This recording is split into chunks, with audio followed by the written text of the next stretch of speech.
There is a planet circling a distant star. It completes an orbit in less than 4 days.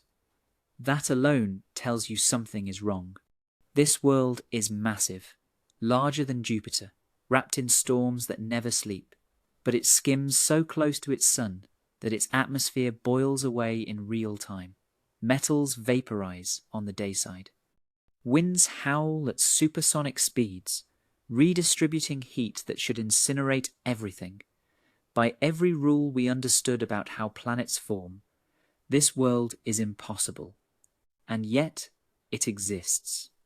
I kept circling one question. If the rules are clear, if the models are sound, if decades of theory all point in the same direction, what do you do when the universe simply ignores them? This is the story of 51 Pegasi b, the planet that shouldn't be there. The discovery that shattered a framework. And the question that still haunts astronomers today. Do the cosmos follow rules at all?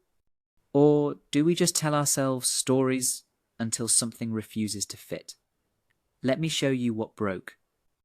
Before 1995, we had never seen a planet beyond our solar system. We suspected they existed. Probability alone suggested that much, but we had no proof, no image, no data. What we did have was a model. For decades, planetary scientists had studied our own solar system and built what seemed like an elegant theory of how planets form. It went like this. A young star ignites, surrounded by a spinning disk of gas and dust. Close to the star, where heat is intense, only rocky materials can condense. Metals, silicates. The heavy stuff. That's where you get small, dense worlds. Mercury, Venus, Earth, Mars. Farther out, beyond what we call the frost line, temperatures drop low enough for water, methane, and ammonia to freeze into ice. Here, planets can grow much larger. They gather ice, then gas, building into giants: Jupiter, Saturn, Uranus, Neptune. The pattern was clear. The logic was airtight. Rocky planets near the star. Gas giants in the cold outer reaches. It struck me. How much of science is just pattern recognition? We see one example, our solar system, and assume it is universal. We build equations around it, textbooks, careers, but we have never tested it. We have never looked anywhere else. In 1995, 2 Swiss astronomers, Michel Mayer and Didier Queloz, were scanning stars for tiny wobbles, evidence that a planet's gravity was tugging at its host. They were using a telescope in southern France, working through a list of sun-like stars. One star caught their attention, 51 Pegasi, a quiet, middle-aged star about 50 light-years away, stable, unremarkable, except for one thing: it was wobbling, fast. And when they calculated what could cause that wobble, the numbers made no sense. The wobble told them something massive was orbiting 51 Pegasi, something with roughly half the mass of Jupiter, about 0.47 times to be precise. But here is what shattered everything. It was completing an orbit every 4.2 days. 4 days. Jupiter takes nearly 12 years to circle our Sunday Saturn, 30. Even Mercury, the closest planet to our Sun, takes 88 days. 4 days meant this giant planet was impossibly close to its star, closer than Mercury is to our Sunday, 8 times closer, so close that its surface temperature would exceed 1000 degrees Celsius. A gas giant, skimming a star. The first reaction was not excitement, it was rejection.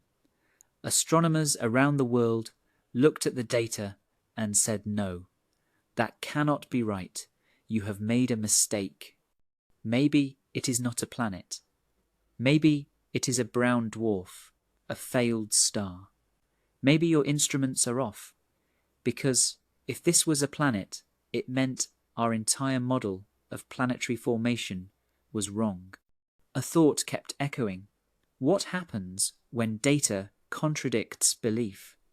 When the evidence sits in front of you, undeniable, but your mind refuses to accept it because it would mean rewriting everything you thought you knew. Mayer and Queloz checked, and checked again. They refined the measurements.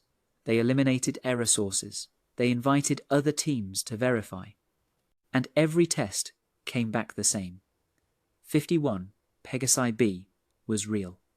A gas giant in an orbit so tight, so scorching, that it violated the fundamental rules of planet formation.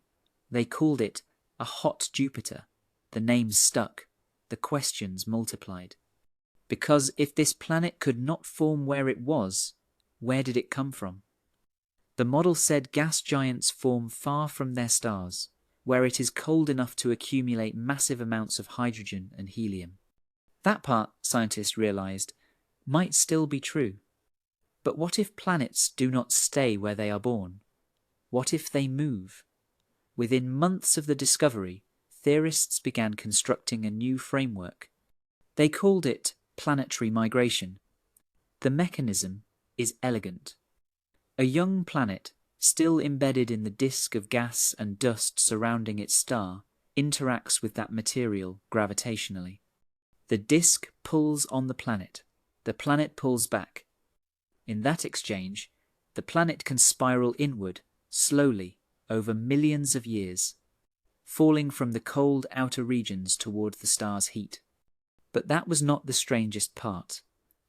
I remember the first time I traced that journey in my mind. A world born in darkness, in the quiet cold beyond the frost line, where ice crystallizes and storms move slow and distant, and then the long fall, the gradual descent into heat and chaos. By the time it stops, it is transformed. Tidal forces lock it in place. One side forever facing the star, baked to glowing metal vapor. The other side in eternal night, only slightly cooler. Winds roar between them at thousands of miles per hour, supersonic, trying and failing to equalize the temperature. It is not the planet it was born to be. The theory explained the data. It fit. Within a few years, more hot Jupiters were found. Dozens. Then hundreds. They were not anomalies. They were common. Our solar system, with its orderly structure and distant giants, began to look like the exception, not the rule. But that raised another question, one that unsettled me the longer I sat with it. If migration is common, what happens to the rocky planets forming in the inner system when a gas giant comes crashing through? We like to imagine planetary systems as peaceful, orderly, worlds forming in neat rings, each in its proper place. The truth is far more violent. When a hot Jupiter migrates inward, it does not glide gently into position. It carves through the inner system like a wrecking ball. Smaller worlds are scattered. Some are ejected into interstellar space.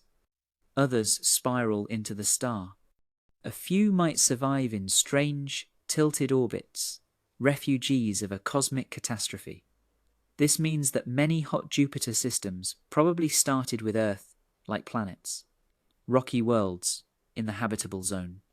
Oceans forming. Atmospheres stabilizing. And then the giant arrived. It struck me that the systems we have found, where hot Jupiters rule alone, with no inner planets, no rocky companions, just the giant and the star locked in their scorching embrace, what was there before? We will never know. The evidence was erased. There is something haunting about that. The idea that entire worlds, perhaps places where life could have emerged, were swept away before they had a chance. Not by malice, not by intent, just by gravity, just by the mechanics of formation playing out in a slightly different order. Migration creates hot Jupiters, but it also destroys possibilities. And yet, Here is the paradox. Migration might also create new opportunities. Some models suggest that as a gas giant migrates inward, it can shepherd material outward, helping rocky planets form farther from the star than they otherwise would. In some systems, migration might be destructive, in others, constructive. The universe does not seem to care which. What broke in 1995 was not just a model of where planets form. It was the illusion of predictability. The cosmos, we realized, builds worlds through chaos as often as order. And some rules, they are more like suggestions. After 51 Pegasi b, the floodgates opened. New telescopes, new techniques, thousands of exoplanets discovered, and among them dozens of hot Jupiters, each one strange in its own way. There is HD 1897333b, where it rains molten glass sideways at 5,400 miles per hour. The glass is produced by silicate particles in the upper atmosphere, caught in those apocalyptic winds, melting and reforming endlessly. There is KELT-9b, orbiting a star so hot and so close that the planet's atmosphere reaches 4,300 degrees Celsius, hotter than most stars. Molecules break apart into individual atoms. Even iron vaporizes. There is WASP-12b, so close to its star that it is being stretched by tidal forces into an egg shape. The star is actively consuming it. The planet is evaporating, feeding its host a stream of gas. It has maybe 10 million years left.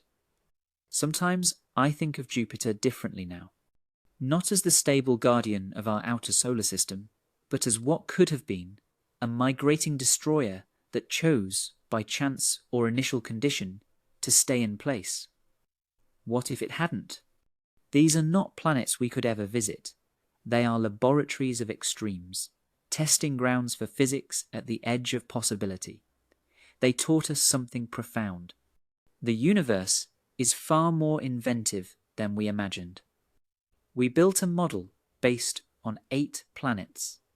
The cosmos responded with thousands of configurations. Hot Jupiters, super-Earths, mini-Neptunes, worlds made of diamond, planets orbiting binary stars, rogue worlds drifting through the void with no star at all. 51 Pegasi b did not just break the rules. It revealed that the rules were always incomplete. We were not wrong to build the model. We were wrong to think it was finished. Here is what I keep coming back to. If our solar system had formed slightly differently, if Jupiter had migrated inward instead of staying in the outer reaches, Earth would not exist. Not as we know it. We would have been swept aside, ejected, consumed. The fact that we are here, on this rocky world, in a stable orbit around a quiet star, with gas giants safely distant, it is not guaranteed. It is not the default. It is rare. The discovery of hot Jupiters did not just change astronomy. It changed how we see our place in the universe. We used to think our solar system was the template, the standard. Now we know it is an outlier, a lucky configuration among countless chaotic ones. That raises a question I do not think we have fully reckoned with. How many Earth-like worlds were destroyed by migrating giants? How many potential biospheres, civilizations, futures were erased before they began? We search for life on other worlds.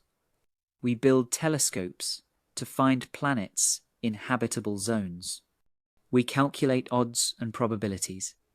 But the discovery of hot Jupiters reminds us that survival is not just about being in the right place, it is about staying there. A thought kept returning. Maybe the universe does not follow rules. Maybe it explores possibilities. We, here on this small blue world, are one outcome among billions. Not special by design, special by luck. Or maybe that is the same thing. 51 Pegasi b still orbits its star. Every 4.2 days, it completes another scorching lap. Metals vaporize, winds scream. The star pulls at its atmosphere, slowly stealing it away. One day, millions of years from now, the planet may be gone entirely. Or it may endure, locked in that inferno, a monument to migration and chaos. We'll never visit it. We'll never see it up close, but we don't need to. Because it already gave us what we needed, a crack in the certainty. A reminder that the cosmos doesn't ask permission to break our models. Every 4 days, it circles back, and so do we, to our questions. Do rules exist in the universe, or do we just invent them to make sense of patterns we barely understand? Maybe the truth is this: the universe builds, and sometimes what it builds is impossible by yesterday's standards. Hot Jupiters shouldn't exist, but they do. And every time we say that can't be, the cosmos replies with a quiet, irrefutable fact: look again. And so the archive grows. Another theory shelved, another mystery opened. And tell me, would you risk visiting a world that shouldn't exist, or stay safe where the rules still hold? If you'd file this mystery under unresolved, subscribe, there are more in the archive.